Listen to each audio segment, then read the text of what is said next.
Hier, nous parlions dans cette émission de piratage. Voilà, les fois où on a pu se faire pirater, nos réseaux sociaux ou autres.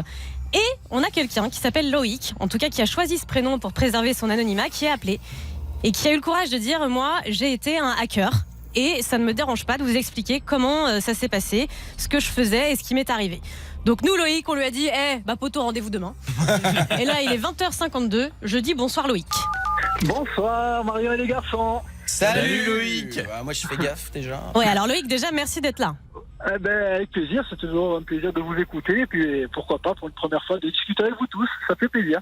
Bon déjà, je trouve que t'as pas du tout la voix d'un hacker. Ah ouais tu pensais qu'il parlait comme un pirate ou... Oui, je pensais. Non, même pas la coiffure, même pas, rien du tout. Explique-nous un petit peu ton histoire, qu'est-ce que tu as fait, quand tu as commencé, pourquoi, raconte un peu. Donc moi je piratais les mails, les comptes Facebook en priorité. Je piratais tout ça pour pouvoir faire des prêts sur le compte de gens lambda. Et donc je faisais des prêts de 50 000 € maximum pour sur le compte des gens. Alors attends, comment tu fais Loïc, ça déjà première question, pourquoi tu as eu l'idée de faire ça, d'arnaquer des pauvres gens? Je veux dire, tu n'avais pas un métier, tu avais des problèmes financiers, enfin comment ça t'est venu? Ça m'est venu bêtement, c'est-à-dire que moi je suis toujours passionné par l'informatique. D'abord à la base je faisais beaucoup les PlayStation, j'avais des PlayStation, je hackais les PlayStation, je les jailbreakais, on appelle ça, pour pouvoir jouer à des jeux à volonté gratuitement. Donc j'ai commencé avec ça où je gagnais un peu de sous. Voilà comment ça m'est venu l'idée. Ensuite, moi, en plus de ça, je suis passionné par l'informatique et je m'amusais au début à pirater, à fouiner un petit peu la vie des gens. Et puis un beau jour, vu que j'étais à mon compte, que j'avais dit à ma femme, j'ai du boulot, je disais à ma femme que je partais au travail, mais sauf que je partais pas au travail, je partais tout simplement dans mon atelier où je passais des heures et des heures sur mon ordinateur, et sauf que il fallait donner des explications à madame pour financièrement. Elle me dit tu passes beaucoup de temps mais tu gagnes pas d'argent. D'accord, donc là tu t'es dit il faut que je ramène de l'argent à la maison, donc je vais vraiment hacker des gens quoi. Et voilà, et puis donc l'idée m'est venue de là. J'ai dit il faut que je trouve le moyen de gagner de l'argent. C'est bien beau de pirater la vie des gens, mais il faudrait voir si je peux trouver une faille pour aller plus loin. Si je comprends bien, tu t'introduisais dans la vie de ces gens genre par le biais de leur mail, c'est ça? Facebook, je démarre toujours par Facebook. Tu démarres par Facebook, tu obtiens des informations sur eux? Oui. Et après, avec ces informations, tu arrives à avoir assez d'infos pour faire des prêts à leur place et récupérer l'argent. Voilà, à récupérer l'argent et l'utiliser à ma guise. Mais comment tu fais? Il n'y a pas des papiers à signer en physique quand tu fais un prêt? Non, parce qu'il y a certaines banques en ligne, je sais pas si je peux dire les banques, mais bon bref, il y a certaines banques en ligne qui proposent des prêts, mais par contre, il faut pas dépasser les 50 000 €. Et tu peux prendre comme ça sans te présenter, juste en ligne quoi? Oui. Juste en ligne, voilà. 50 000 balles comme ça. Okay. Oui, 50 000 € comme ça. Mais alors, Loïc, est-ce que tu hackais des gens précis? Par exemple, tu regardais pas si c'était des personnes âgées, des enfants, des handicapés? Enfin, je te dis ça, moi, ça me fait de la peine, tu vois. Je me dis, mais même si personne ne mérite d'être hacké, attention. Voilà. Bon, déjà, il faut penser une chose, c'est que je hackais, mais ce que vous récupérez en somme, les gens ne perdaient rien, si vous voulez. Ils ne perdaient rien. Donc, déjà, c'est la base. Je ne volais pas les gens, je volais les banques. Oui. C'est différent. Oui, je comprends, mais bon, du coup, ça met dans la merde quand même les gens au final, tu vois.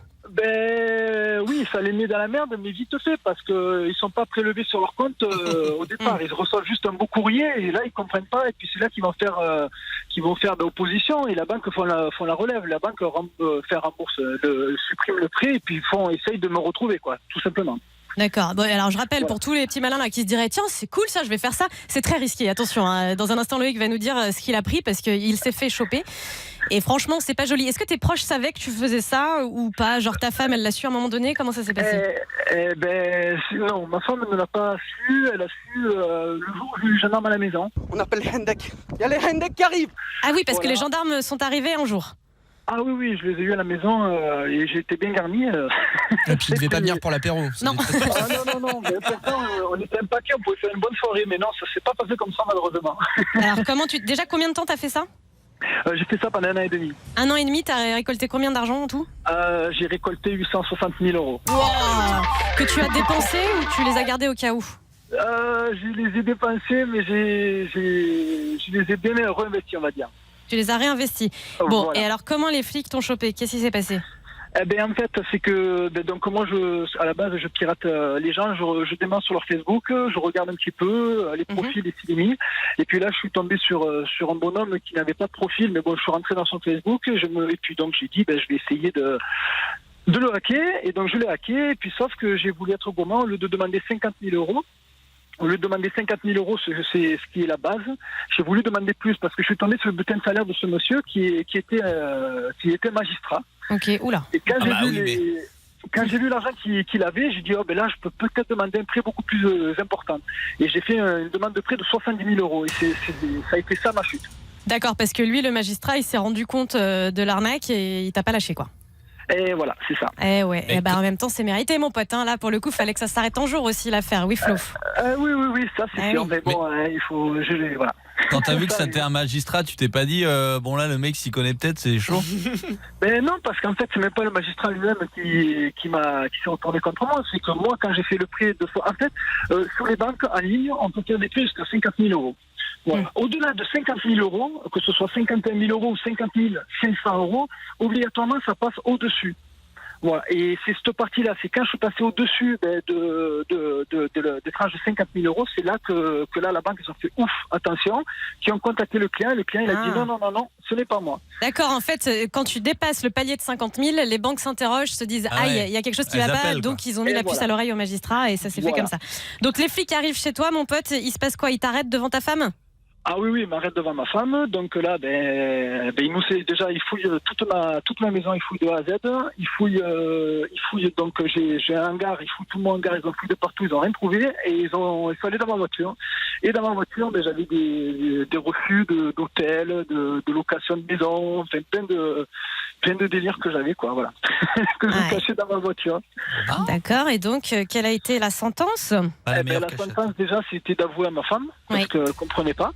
Ils ont interrogé ma femme pendant, ça a duré 8 heures, 8 heures d'interrogation pour ma femme pour essayer qu'elle dise tout, qu'elle avoue tout, mais sauf qu'elle ne savait rien.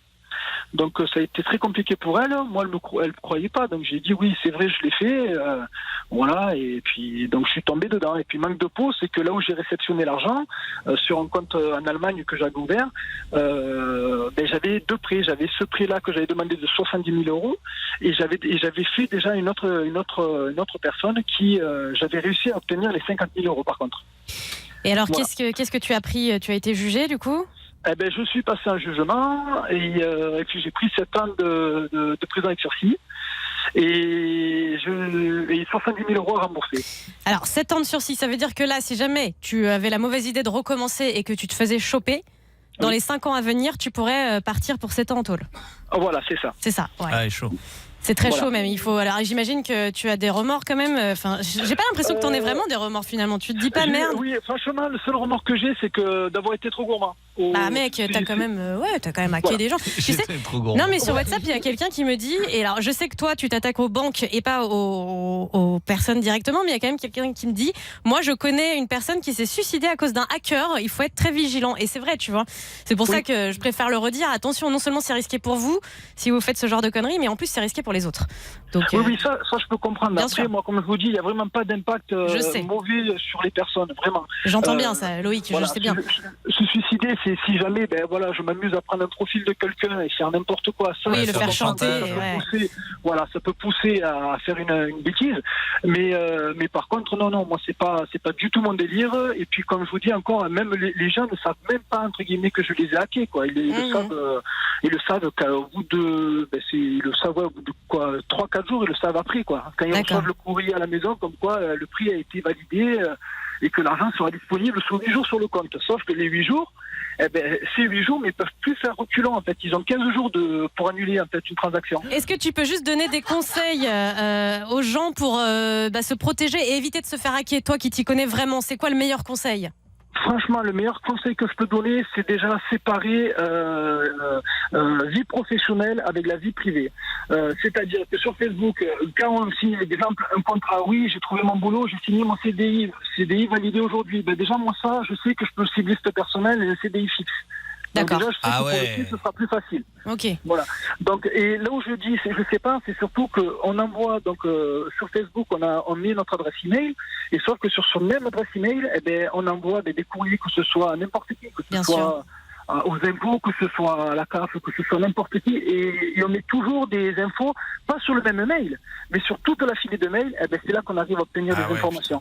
Les pièces faire gaffe, d'identité, les pièces d'identité, les adresses. Donc les- Facebook, c'est une passoire, quoi, en gros. Ouais, il faut faire Pour moi, attention. Facebook, c'est un gros piège pour les gens, oui. Franchement, oui. Elle vit en forêt depuis 2 ans. Moi, j'imagine un peu un Yeti, tu vois.